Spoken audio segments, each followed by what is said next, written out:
Selamat siang sahabat jejak anak negeri. Apa kabar? Semoga sehat semua ya. Awas, virus masih banyak di luar sana. Jaga protokol kesehatan ya. Kali ini Ambo mau ajak Sanak melihat keindahan daerahku dan olahan tradisionalnya pastinya. Buah ini mirip dengan buah nangka, tapi tekstur lebih lembut. Manfaat buah ini banyak sekali sebagai obat malaria, penyakit jantung, dan kanker. Sudah nggak sabar ya Ambo mau buat apa? Ayo tonton terus ya. Jangan pindah channel, tetap di Jejak Anak Negeri.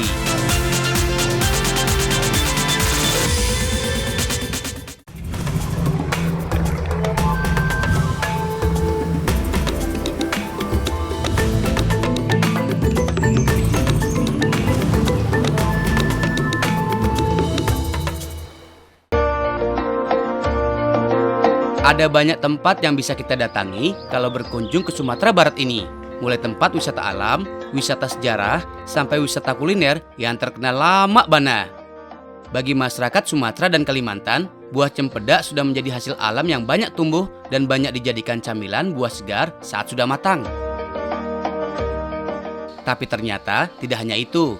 Cempedak juga bisa kita olah dan dicampur jadi bahan pembuatan macam-macam kue tradisional, terutama masakan Minang.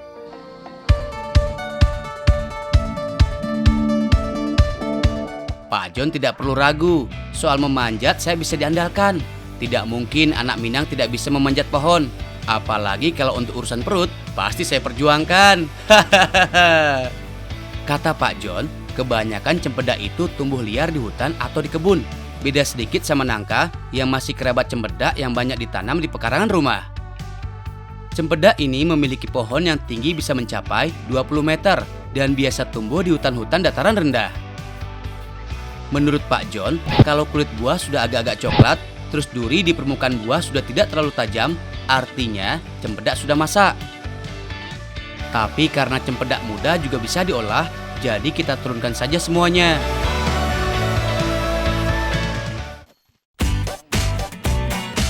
Sudah ada Uda Ferry, Mak Net, dan Mak Nenen yang siap mengolah cempedak yang sudah saya panen menjadi masakan khas Minang yang istimewa. Saja tungku gue itulah. Siapa yang tidak kenal dengan randang? Bagi kami, randang juga jadi masakan paling enak. Oleh orang Minang, randang merupakan sebutan untuk makanan yang dimasak dengan santan dan rempah-rempah dengan waktu pemasakan yang cukup lama. Jadi selain daging, kita juga bisa masak ayam, telur, hingga cempedak dengan cara dirandang. Nah, khusus kali ini, randang yang kami buat berbahan daging buah cempedak hutan. Kupas terlebih dahulu cempedak muda, baru dipotong kecil-kecil sesuai dengan selera. Yang dipakai juga cempedak yang tidak terlalu tua ataupun terlalu muda. Pokoknya yang sedang-sedang saja. Salah satu bahan pembuat randang itu adalah santan kelapa. Seperti kebanyakan makanan Minang ataupun suku di Sumatera lainnya, santan menjadi salah satu bahan penting membuat masakan khas lainnya. Santan dari kelapa yang tua ini juga mengandung banyak minyak dan bisa membuat masakan menjadi lebih gurih.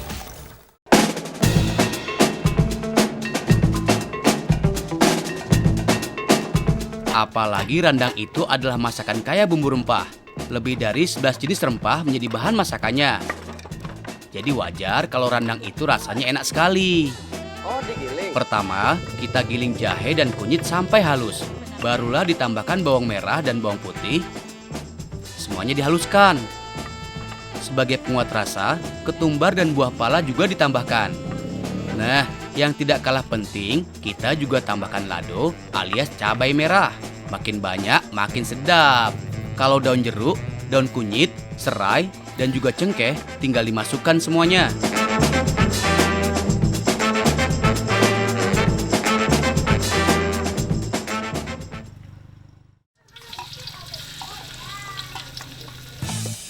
Bumbu yang sudah halus tinggal kita masak.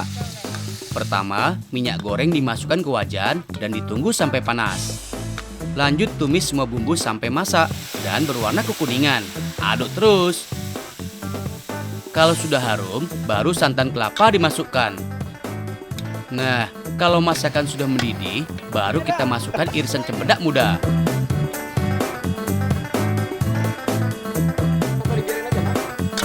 Memasak rendang itu butuh waktu lama.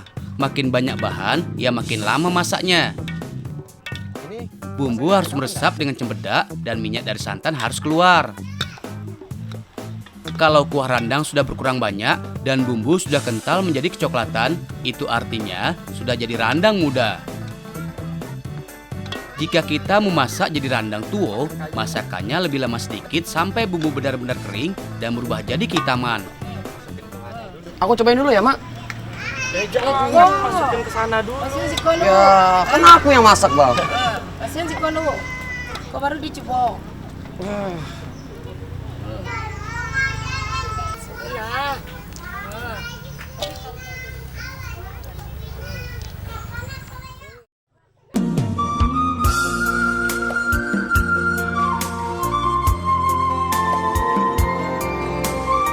Ini yang namanya lamak bana. Randang cempedak ini tidak kalah enak dengan randang daging. Bumbunya, Masya Allah, mantap sekali. Jadi, cempedak tidak cuma bisa dimakan langsung, tapi juga bisa diolah jadi masakan lainnya.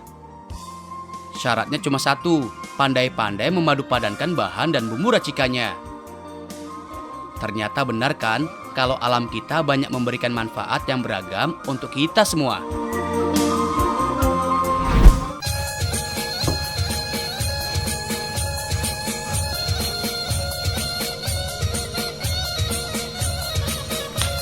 Selain dibuat gulai randang cempedak, ternyata cempedak juga masih bisa dijadikan campuran untuk membuat masakan khas ranah Minang lainnya.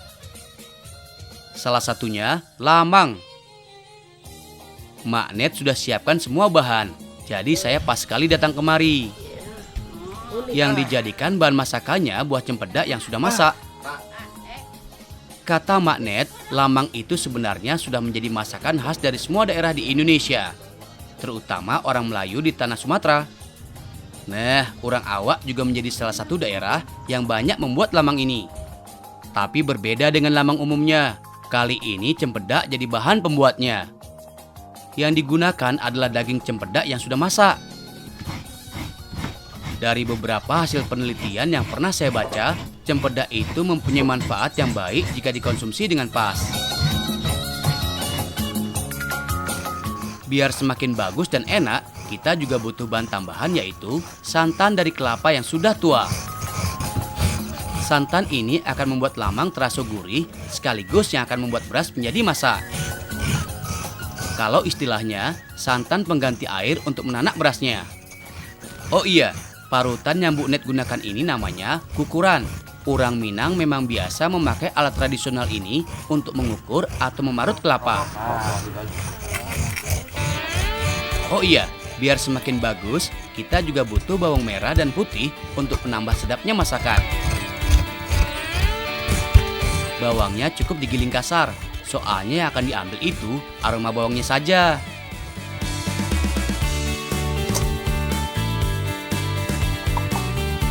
Nah, bawang yang lah halus tinggal dicampur dengan kelapa parut. Terus diramas-ramas untuk mendapatkan santan dengan aroma bawang. Yang kita pakai ini santan kental dari kelapa tua. Selain rasanya lebih gurih, kelapa tua juga sudah banyak mengandung minyak. Jadi lamang yang didapat tidak akan terlalu lengket di bambunya.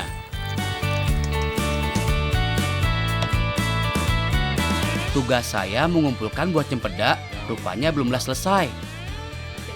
Saya masih harus memisahkan daging buah dengan biji cempedak. Soalnya yang akan kita campur dengan beras pelut itu, daging buahnya dan bijinya tidak dipakai. Ternyata daging buah cempedak licin juga, jadi susah memisahkan dengan bijinya.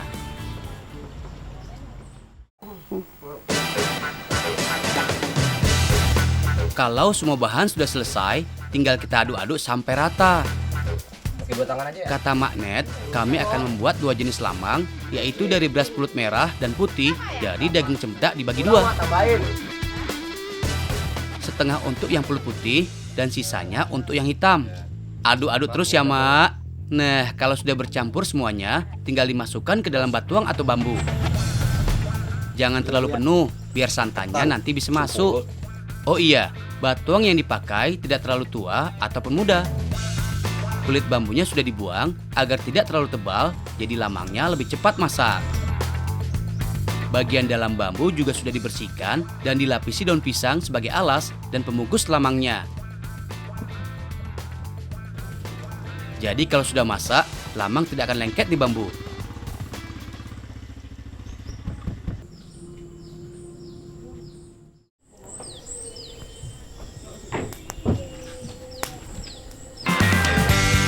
Kalau bambu sudah terisi semua, jadi lamang tinggal dibakar. Bambu yang berisi adonan lamang kita letakkan di tiang penyangga kayu bakar. Kalau mau masak lamang, kita cukup memakai bara api saja. Jangan lupa masukkan santan biar pulut bisa tanak dan terasa gurih. Saya dan Uda Awen harus memastikan bara api tetap ada. Jangan sampai mati. Untuk masak lamang sebanyak ini butuh waktu 1 jam lebih. Bagi kami orang awak, biasanya lamang dimasak saat ada kenduri atau hajatan dan hari raya atau masa istimewa lainnya. Seperti kali ini, kami masak lamang karena bahan yang dipakai juga tidak biasa, yaitu cempedak. Oh iya, sesekali batuang harus dibalik biar masaknya rata. Kalau aroma harum sudah tercium, artinya lamang sudah masak.